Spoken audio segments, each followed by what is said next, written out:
Ladies and gentlemen, we're back. This is post Victor Gyokere's, post Victor Gyokere's announcement.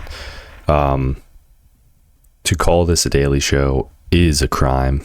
I've not been doing anything to make this constitute a daily show because I'm taking my sweet old time making videos, which, it is what it is.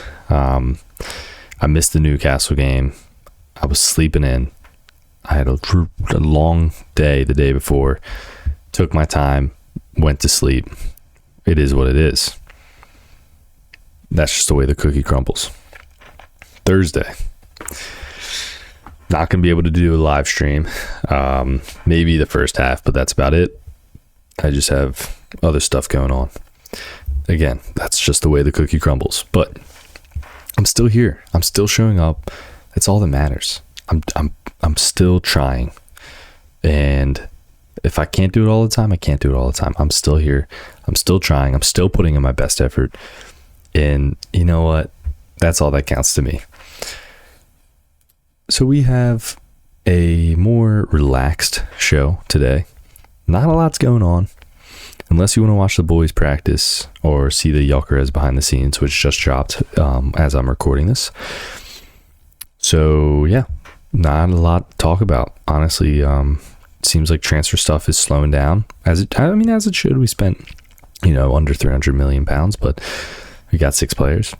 Transfer's been going up and up and up, and that's good. That's what I want to see. This is probably the busiest summer we've had since me being an Arsenal fan for the past 15 years. Anyway, oh man, here we go. Technical difficulties there. But Leandro Trossard seems to be the person that they are selecting to leave in that left wing position. This is obviously the one that makes sense, the most sense, and he's already expressed that he would like to leave the club, and that's okay. He's sort of the age where, his career can go very different ways, 2 different ways probably. Saudi, stay in Europe, MLS. That's 3 ways. I said 2. 3 ways. You're going to a lower level league. Do I think that he could still put up numbers in the Prem? Absolutely. I still think he's a great sub player for us, and if we do decide to keep him, I have no issue with that. I have 0 issue with that, actually. But it seems like he's getting aged out. We bring in Madueke, we bring in Eze. There you go. Left wing, Eze, Martinelli. Then you have Madueke, Saka. And then where he comes in for that 8 role. But in my opinion, I'd like to see kind of revert a different way of that. So I would like to see Martinelli, Madueke, Saka and Wary, Odegaard, Eze. I think that's the way we should do it, because I think Eze, I really do. Every single video, if you actually watch it, I say this when I talk about Eze. He is a more creative player through the central of the pitch. Now, do I think that he would not be good as a left wing? No, obviously not. He's going to be a great left wing for us. And he's definitely going to Arsenal. Like, let's be real. He told his friends. We all saw that little news outlet, that media break, that exclusive story. He's going to Arsenal. He told his friends he would be upset if it didn't happen. We're not going to do this again. We learned our lesson from last summer. We need to bring him in. Please, I beg of you that we bring in this guy, because he screams Arsenal, and I know he's going to be a good player for us. So we're going in for Eze. Honestly, Rodrigo not happening doesn't make me that upset at all, actually. And what makes me upset is if we don't get Rafael Leao, because he absolutely diced up Ben White, diced up Saliba. He was doing well. He was creating. He was their whole offensive threat. If you watch the game, you know what I'm talking about. If you didn't watch the highlights, you will see what I'm talking about. He was pushing the ball for them back to back. Every single counterattack was led by him, and Pulisic was helping out too. So this is what I'm talking about. I think he would be a great... The Premier League is a huge counterattack league. It doesn't seem like it, but it really is. Most goals come from counterattacks. Now, if you watch a systematic team, every team's a systematic team, but if you watch a more... less chaotic systematic team, so the Arsenals, the Man Cities, the Chelsea kind of thrives on chaos sometimes, but you know what I'm talking about. I'm talking about the Mikel Arteta Pep Guardiola system. You know, it doesn't seem like we get a lot of counterattack opportunities, but we really do. And I think that Leao coming in will actually help build and help our conversion rate, especially if he's paired with Havertz, Gyokere. Because, guys, let's get the elephant out of the room now. Kai Havertz, thankfully, is not a backup player. We are going to run a 4-4-2, or we're going to run trying to think of the formation. I can't think of it, but Kai Havertz is not sitting on the bench. I repeat, Kai Havertz is not sitting on the bench. He will not sit on the bench. Please, Mikel Arteta, do not bench Kai Havertz. Watch him this preseason. He does things that they get unrecognized. He's a great player, and you know, please, I'm not going to glaze Kai Havertz, but as much as I want to, let's be real here. Watch the highlights yourself, because you would be surprised by what he can do. You know, off ball. He's a very good off ball player. Look at our press now that he's back. It's so much better.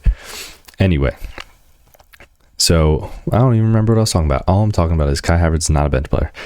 Victor Gyökeres and Rafael Leao, Kai Havertz, Saka would be the deadliest front three in the Prem this year.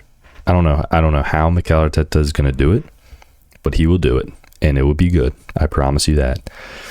So it's looking like Trossard is going to leave. Going back to topic, looks like Trossard's going to be the one to go, and you know, it's obviously expected of his age, and I think Martinelli's a great player. You know, people are kind of giving him a little bit of shtick because of the recent performance in the preseason, but really I don't think that's anything to worry about.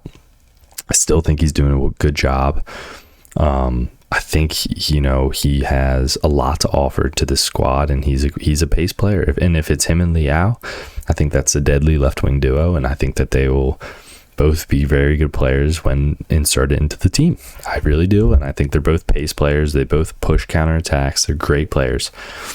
So let's hang off on Martinelli hating, because it's really unnecessary. And I've seen a lot of Martin Odegaard hating right now by this dude on Twitter, and you know what? I just think that is unnecessary. Odegaard, sure, he had a rough season last year, but let's keep in count that he did have a serious ankle issue, and that's a hard injury to overcome mentally and physically. So, obviously his way of playing is going to change. This year's a new year for him. Let's just see what he's doing. He's already doing a really good job. I can already see a difference in his play style, and I think he's going back to what we expected from him, after his first loan season here and his second real season. So, I just think that this is probably good business for us. We do need some more outgoing players. We've been spending a lot. I can see Reece Nelson. I can see Trossard. I can see Sambi Lokonga. I can see Fabio Vieira. It seems like Zinchenko is going to stay. Surprisingly, Mikel Arteta really does want him to stay, and I do think that is a good third option at left back. If things do hit the fan, you can play Calafiori at left center back, Kivior left center back. You can even play Kivior right center back. Obviously, we have Mascara now, so it's going to be a little bit easier to fill that right center back position. We don't have to put Ben White, Jury, and Timber there. So I think our depth is looking good. It's looking to the point of where we need it to look as a team that is going to compete at a high level for the trophies and the ambitions that we have this season. That being said, let's talk about a different transfer news, something a little different. I usually don't want to talk about this. Well, not that I don't want to talk about it, but we're talking about transfer poaching here. So obviously Liverpool they're gonna sign this player, and we agreed from team to team terms. We agreed transfer fee, but we did not agree personal terms. So as you can see, this is the one transfer this year that we didn't agree personal terms before the actual transfer fee. So we're obviously doing it a little bit differently. Now, do I think this kid is the second coming of Christ? No. I don't think he's the second coming of Christ, and I don't see how this transfer is going to make or break our season. This is definitely an academy signing, and that's all it's going to be for us. Do I think we need more academy signings? sure, to develop, but Max Dowman is legit. He's the next. He might be the second coming of Christ. He is definitely Saka's regen already. It's the craziest thing ever. He's so good. He might be better than Saka in 3, maybe even 2 years. He is that good, that legit. So I'm excited to see what happens. I don't want to put too much pressure on the kid, but he's a great player for his age, and he holds himself in a very mature way, which is always good for these young up and coming players, because you don't want to see them, lose their head mentally, because that kind of promotes a negative way in their career could go. So it's good what he's doing now. I trust that the people at the club will, help him grow in his potential. And I think Premier Saka needs, I think he needs his cookies, or his flowers, maybe a cookie, I don't know. You give him his flowers. He's doing great things in the academy. So does this signing really matter to us? I don't think it's make or break. I think it would be a great signing for the academy team, but I do not see this. I didn't see him ever getting first team minutes this year. It's kind of like a Chibo Obi Martin situation. I think he's just going to be an awesome player for the academy, and let them do their thing and develop more young players for our first team to come in. That being said, like I said, it's a slow week now that we have Victor Gyokere figured out, and we're still waiting for Ebriche Eze news to break and see where we can go with Rafael Leao. This is kind of everything I had to talk about. I mean, it's a short, sweet episode, but I just needed to, get back into the saddle, break the ice a little bit, make a video, and I hope you guys enjoyed this, and I hope that you all have a great day, because this was really fun for me. So, that being said, come on, you Gunners, and let's beat the Spurs. I shouldn't even say that. Thomas Frank loves us, by the way. Anyway, have a good day, everybody. Thank you.